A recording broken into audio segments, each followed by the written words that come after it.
Hello everyone. Welcome to the last video in the video lecture series of Employees Compensation Act. This video deals with the provision of appeals under the Act and the latest amendment to the Act that came in 2017. So Section 30 of the Act talks about appeals.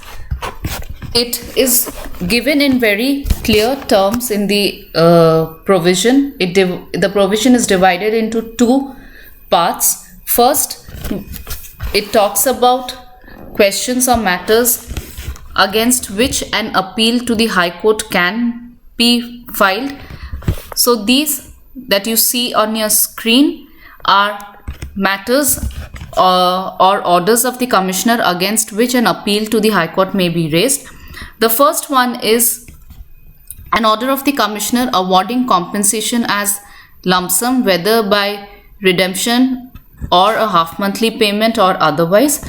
So, any award of compensation that the Commissioner passes, an appeal may be raised to the High Court. It can be either by the employer who does not agree with the final amount of compensation and thinks that it is beyond his liability to pay that amount, or it can be from an employee who thinks that the Commissioner has awarded a lesser amount of compensation and that he deserves to be paid more. The second is against an order disallowing a claim, whether in full or in part, for a lump sum. So a claim for compensation has been filed by an employee and the Commissioner disallows the claim, either in part or in full, then against such order an appeal may be filed. Third, awarding interest or penalty. So if an interest, if you remember, under the penalty for default of payment by the employer, the Commissioner has the power to impose a penalty where the employer has to pay arrears plus a 12% interest on the amount due. So against such order, the employer can file to the High Court an appeal where the employer has been asked to either pay interest or any other penalty. Fourth, refusing to allow redemption of half-monthly payment. Fifth, distribution of compensation among dependents of a deceased person. This can be filed by any dependent of the employee where they are not satisfied with the distribution or the proportion of compensation that has been distributed between the dependents by the Commissioner, because the Commissioner has the sole power and authority to distribute the amount of compensation between the dependents as and how he thinks fit. So he can either allot it to one particular person or distribute it as he thinks fit in whatever proportion between the dependents. So if they are not satisfied with that order, they can appeal to the High Court.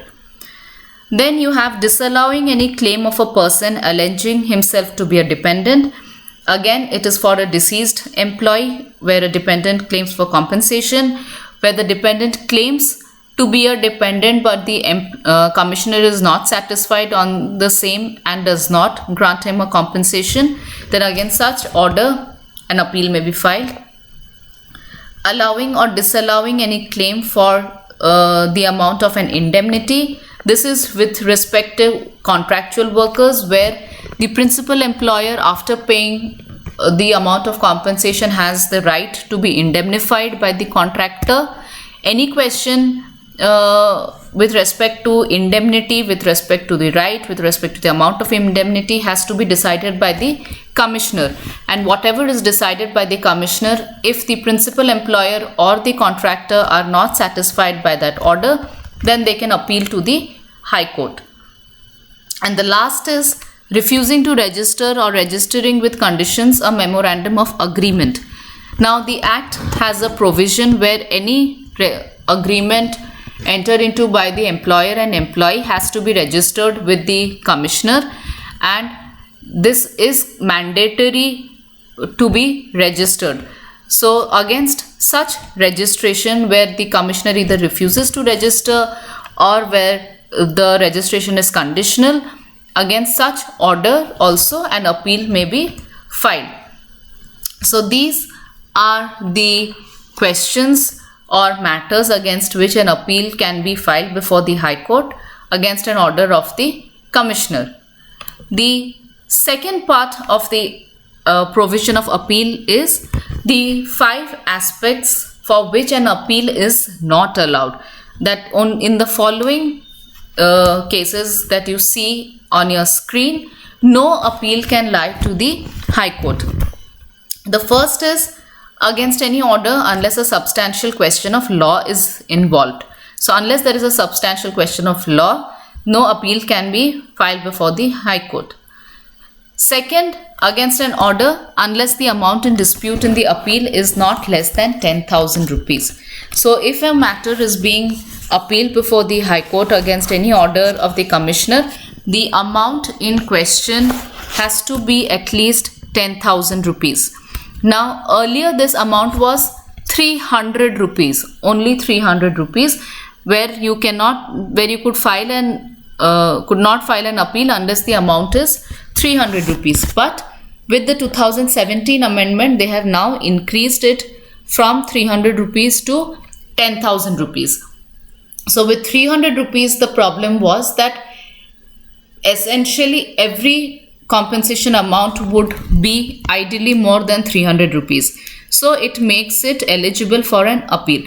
So increasing it to 10,000 is like a filter that they have applied, where unless the amount in dispute is not less than 10,000, is more than 10,000, they cannot, an appeal will not be allowed.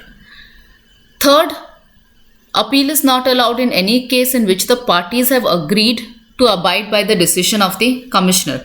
So the claim has been settled, the Commissioner has given a decision, and both the parties have already agreed to abide by that decision.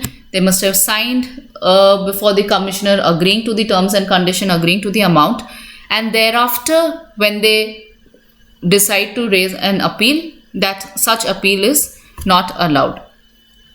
Fourth, in a case in which the order of the Commissioner gives effect to an agreement arrived at by the parties. So the Commissioner has already, the amount or the claim for compensation is already settled. The Commissioner has given an order based on which an agreement has been arrived at by the parties.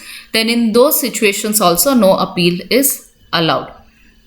And the last one is no appeal by an employer against an order awarding compensation shall lie unless a certificate by the Commissioner has been deposited to the effect that the amount payable has been deposited with him. So if you remember,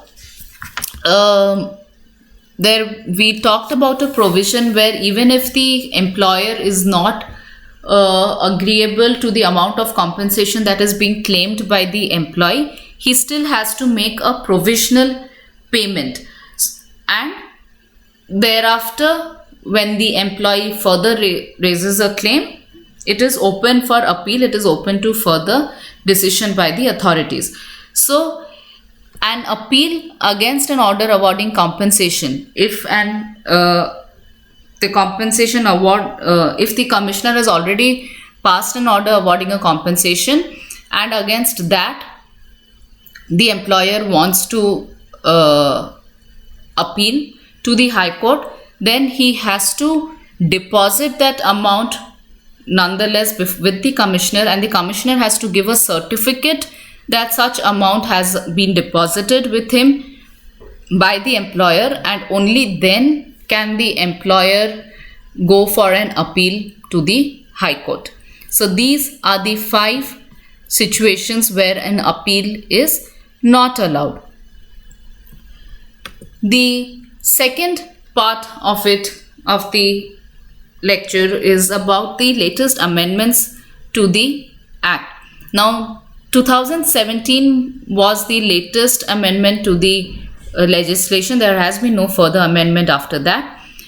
With the 2007 amendment, there has been certain significant changes that have been brought about. First is that they have inserted section 17A. Now section 17A imposes a duty on the employer to inform the employee of his rights to compensation. So every employer is bound or mandated by the Act now that at the time of employment of any employee, he or she has to be informed of his or her rights to compensation. So many a times what happens is that the employees who are being employed do not necessarily have an idea about the compensation scheme. They do not have an idea about the Employees Compensation Act or the fact that their employer is liable to pay compensation for personal injuries, which is one aspect which we discussed under the contracting out clause, where they enter into an agreement also sometimes waiving off their right to claim compensation. So section 17A now mandates that the employee has to be informed by the employer in writing and through electronic means also, in either Hindi, English or any other official language of the area which is understood by the employee, that the employee has rights to compensation in case he sustains injuries in the course arising out of and in the course of employment, or in case he has certain occupational diseases, he has a right to compensation. So this has to be mandatorily informed by the employer. The second amendment is that the penalties under the Act have now been enhanced. First is that they have introduced a penalty for not complying with section 17A, that if the employer does not do this duty of informing the employee, then he is liable to be fined, he is liable to pay a penalty, he is liable for a penalty to be imposed. And the second aspect is that the amount, the penalties have been increased to minimum of 50,000, which may extend up to 1 lakh for not complying with the provisions of the legislation. The third amendment is the amendment to section 30, that the amount has been increased from 300 to 10,000 or such amount as the central government may specify.